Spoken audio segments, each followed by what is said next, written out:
La misma noche salió Jesús de Nazaret y anduvo unas 2 horas hacia el Tabor, al lugar donde había sanado de lepra a aquel hombre después de resucitar al hijo de la viuda de Naín, de regreso de Cafarnaúm. Para el día siguiente se había anunciado una predicación sobre la montaña, al sudeste del Tabor, a media hora del monte. Jesús se albergó de nuevo en la casa del maestro, que había reunido a varios enfermos. Sanó allí a un mudo.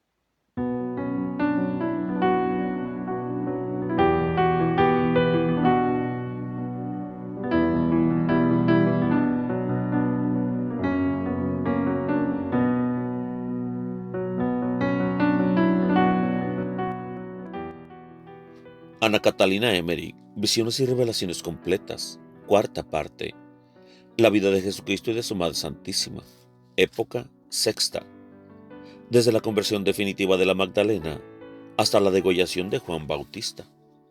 37. Jesús no sana a los enfermos de Nazaret por culpa de los fariseos. Jesús visitó en Nazaret la casa que habían habitado María y José.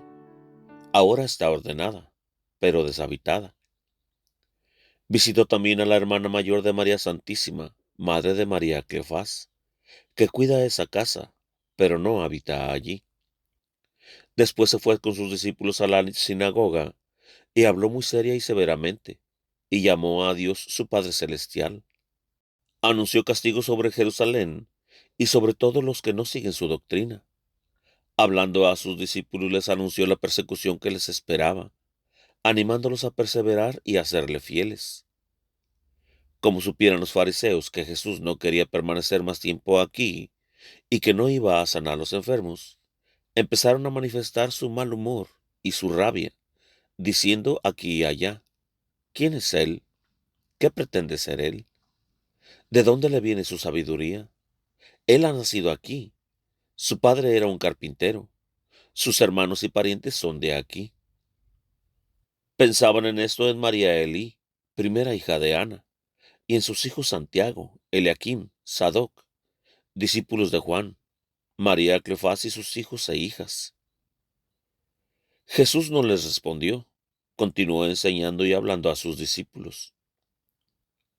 Un fariseo extranjero de Séforis fue en extremo osado y preguntó: ¿quién eres tú?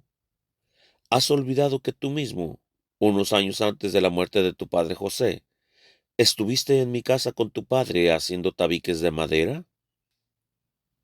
Como Jesús no respondiese nada a esto, clamaron: contesta. ¿Es propio de hombres educados no responder? Jesús solo dijo a aquel hombre audaz más o menos lo siguiente: yo he trabajado entonces la madera en tu casa, y mientras lo hacía, te miraba y te compadecía, porque sabía que no te podría un día librar de la dureza de tu corazón, como ahora se verifica. Tú no tendrás parte en mi reino, aunque te hubiese entonces ayudado a fabricar tu morada en este mundo. Jesús añadió: en ninguna parte un profeta es despreciado más que en su patria, en su casa y entre sus parientes. Pero lo que mayormente los irritó fueron las palabras que dijo a sus discípulos: yo os envío como corderos entre lobos. A los de Sodoma y Gomorra les irá mejor en el juicio que a aquellos que no os reciban. No he venido para poner paz, sino espada. Después del sábado había aún muchos enfermos para sanar, pero Jesús no curó a ninguno, con gran despecho de los fariseos. Algunos de los oyentes prosiguieron en las insolencias de los fariseos y clamaban a veces en la sinagoga, mientras hablaba Jesús, preguntándole si no se acordaba de esto o aquello, recordando dónde y cuándo lo habían visto antes. Los fariseos dijeron que ahora tenía menos acompañamiento que la vez pasada, y si no pensaba ir al albergue de los esenios. Estos no solían ir públicamente a las enseñanzas de Jesús, ni él solía hablar mucho de ellos. Los mejores de estos esenios se juntaron más tarde con los apóstoles y discípulos. No contradecían lo que Jesús decía y lo tenían por el Hijo de Dios. Jesús fue, en efecto, con los esenios donde estuvo la última vez. Comió con ellos y enseñó hasta la noche. Hacia las 10 vinieron Pedro, Mateo y Santiago el mayor, desde la Galilea superior, pues habían estado en los alrededores del lago Merón. Andrés, Tomás y Saturnino, y otro más que habían llegado antes, fueron allá en lugar de los recién venidos.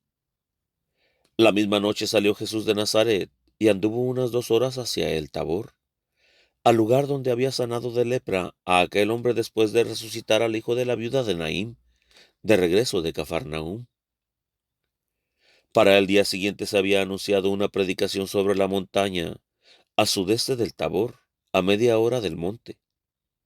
Jesús se albergó de nuevo en la casa del maestro que había reunido a varios enfermos. Sanó allí a un mudo. Aquel niño que había enviado también su mensaje a Jesús de parte de su patrón leproso, estaba ahora con el maestro. Jesús habló con él. Se llama Samuel. Más tarde fue discípulo del Señor.